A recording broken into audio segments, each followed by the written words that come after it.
ये कभी नहीं था। आप मुझे बताएं 2014 से लेकर आज तक, टेल मी वन इवेंट जिसने तशद्दुद का इजहार नहीं किया। टेल मी वन इवेंट जिसमें वायलेंस नहीं हुआ। टेल मी वन इवेंट जिसमें लाशें नहीं गिरी। टेल मी वन इवेंट जिसमें प्रोटेस्टर्स की लाशें उठाकर भागने का। ये मेरा देखें, मेरा सवाल ये है, एक शख्स जिसके साथ मेरे हाफजे में सिर्फ धरना, जिसके साथ सिर्फ घेराव जलाओ, जलती हुई बसेस, जलते हुए बैंक, जलते हुई कम से कम 29 छावनियों के मिलिट्री के वो कोर कमांडरों के घर, मसाजिद को लगी आग। ये यहाँ पे वो जो शाह था बच्चा, जो थोड़ा जिले शाह, जो डिफरेंटली एबल्ड था बच्चा, उसकी लाश उठाकर वो जब वो we were the one who got to know it, के खुद हॉस्पिटल लेकर गए हैं। जो पीटीआई का बंदा लेकर गया उसने मुझे खुद बताया। मैं उस दिन चौधरी परवेज इलाही साहब के पास था। मैं उनसे ये कह रहा था असेंबली ना तोड़ें।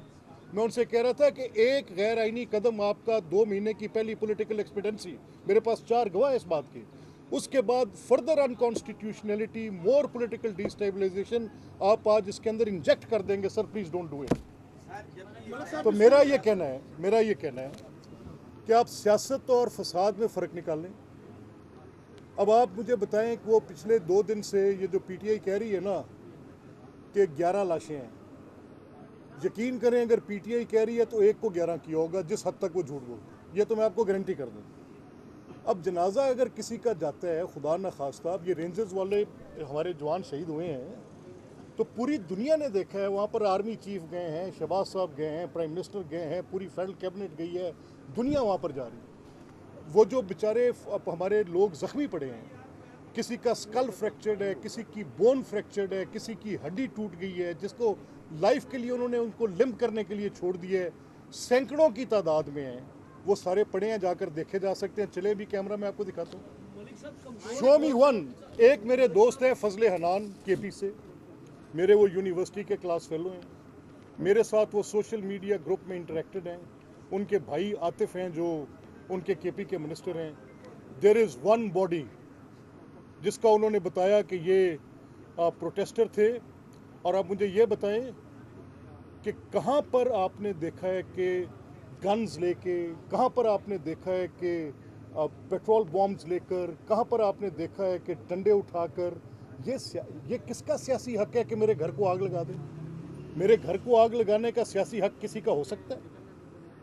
ये सर, इसको आप सियासत ना कहें, इसको फसाद कहें, और फसाद को रोकना हुकूमत की जिम्मेदारी है। किरदार की बात इससे थोड़ा सा आगे जाए तो दूसरी तरफ जो केपी के हैं वो जरगा बुला रहे हैं, वो बजाय इसके कि सियासी कशीदगी को कम करें, वो जरगा बुला रहे हैं, लोगों को इन्वॉल्व कर रहे हैं, एंगेज कर रहे हैं। तो क्या आप या हमारी मौजूदा गवर्नमेंट को ये मशवरा देंगे कि सियासी कशीदगी को कम करने के लिए कोई डायलॉग का उनको दावत दें? देखिए, मैं डायलॉग किस अंदाज में होना चाहिए मैं आपके सामने, मैंने कल मुझे खैबर पख्तूनख्वा के गवर्नर मिले, तो मैंने उनसे कहा कुंडी साहब आप गवर्नर हैं, ऑनरेबल गवर्नर हैं, अब मैं आपका एडवाइज़र तो नहीं हूँ, but I would tell you one thing.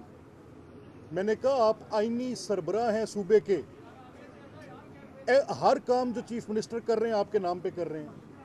सुबह गवर्नर अगर उनको गवर्नर साहब को इनको ख़त लिखना चाहिए, डायलॉग है ना, उनको बताएं कि आप इस सूबे के वसाइल जो कि लोगों की फलाह के लिए थे, जो लोगों की बेहतरी के लिए थे, उनको आप इस मुल्क में इस फसाद के लिए खर्च कर रहे हैं। आप हर रोज़ यहाँ से लोगों को उठाकर वहाँ पे, अब ये उनका प्रोरोगेटिव है, मैं उसको वो नहीं करना चाहता पहले से ही बात करके, मैं उनकी बात, उनकी राय को प्रेजुडिस नहीं करना चाहता। लेकिन गवर्नर खैबर पख्तूनख्वा को अपनी आईनी जिम्मेदारी, जब हुकूमत ना चल रही हो तो ये सदर मुमलिकत और सूबे के गवर्नर की आईनी जिम्मेदारी है कि वो उस सरबराह मुमलिकत को बता सकते हैं कि वो कहाँ पर गलत है। मोहतरम गवर्नर साहब आप उनको बताएं, ये आपकी जिम्मेदारी है।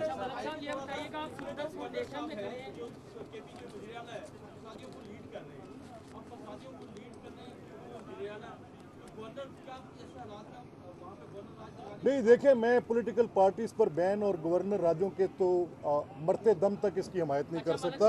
ये फसाद करने वाले को फसादी रखें, निज़ाम पर हमला ना होने दें।